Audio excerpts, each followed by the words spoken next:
One of the things that people tend to say about the health service is too many managers, just get rid of the bureaucrats. But of course, life's not as simple as that. NHS managers do complicated and important jobs. The work that they do and the decisions that they take directly affect patient outcomes, which is NHS speak for whether patients live or die.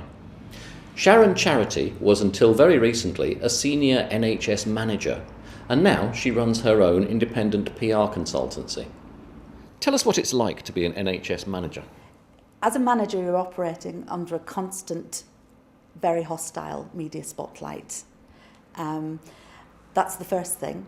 And then linked to that, there's the fact that health is probably the hottest political potato in this country, and as such, and quite properly, the NHS and people who manage in it operate under intense political scrutiny. So how do you measure the performance of NHS managers? Is it fair to compare them to their colleagues in the private sector?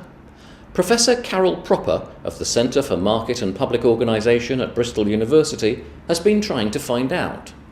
Some colleagues of mine at the LSE and I did some work looking at management quality and management practices in NHS hospitals in England.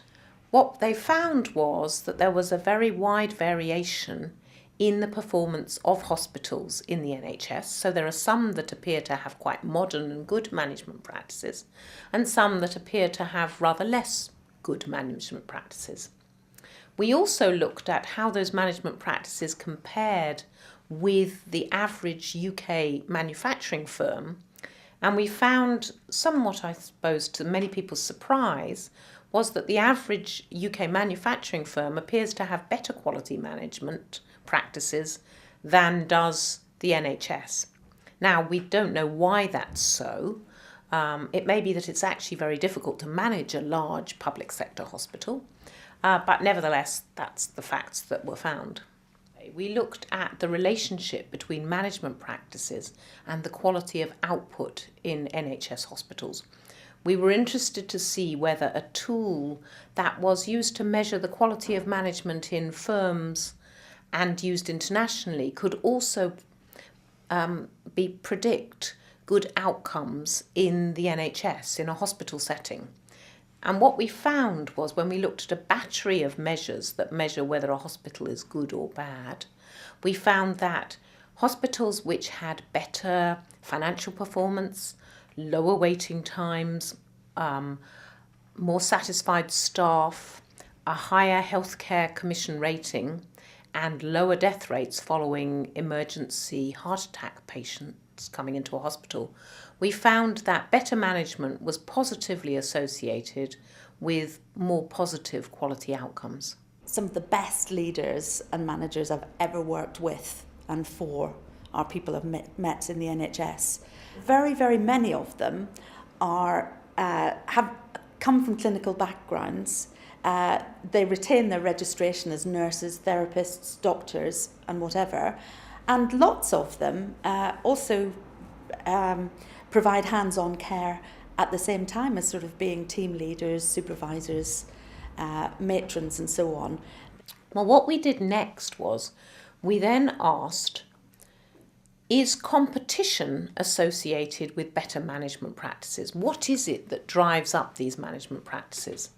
And the reason we were focused on competition is there's a large literature for the rest of the economy that shows that firms that are located in competitive industries do better.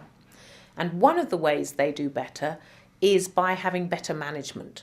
So what we wanted to know was, does the same process happen in hospitals? Or are hospitals essentially kind of hermetically sealed and aren't affected by market forces at all? So we were interested in the relationship between competition, as defined by the number of hospitals around any one hospital, the number of hospitals in a local area, and management practices, and asked the question, if you've got more competition, do you have better management practices? In order to answer that question, The researchers made use of an interesting political fact, which is that politically marginal constituencies have more hospitals than others. The reason being that nobody wants to close down the local hospital if you're very close to being defeated by the rival candidate. Consequently, politically marginal constituencies have more hospitals than elsewhere, and that gives you something to study. So what we drew from that was that there appears to be, as in the rest of the economy, an association between better quality management and better outcomes, and some of that may be due to competition.